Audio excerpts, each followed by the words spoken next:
চুয়ারখোয়ায় বনবিথি ইকোপার্কে ভগবান বিরসা মুন্ডার শহীদ দিবসে বিনম্র শ্রদ্ধাঞ্জলি অনুষ্ঠান আয়োজিত হয়। এদিন এই অনুষ্ঠানে ভগবান বিরসা মুন্ডার প্রতিকৃতিতে ফুলমালা দিয়ে শ্রদ্ধাঞ্জলি নিবেদন করেন খোয়াই জেলা পরিষদের সভাধিপতি জয়দেব দেববর্মা, খোয়াই জেলা পরিষদের সদস্য সুব্রত মজুমদার, খোয়াই পঞ্চায়েত সমিতির ভাইস চেয়ারপারসন তাপস কান্তি দাস,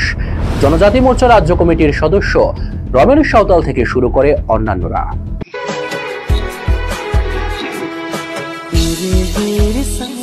তোর মাটি তোর রঞ্জ তোকে याद करेला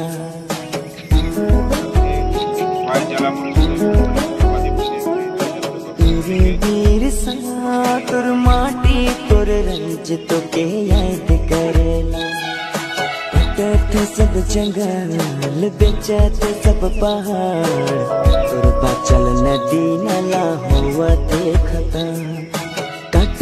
सब जंगल बेचत सब पहाड़ आदिवासी के जल जमीन हुआ देखता वीर सा तोर माटी तोर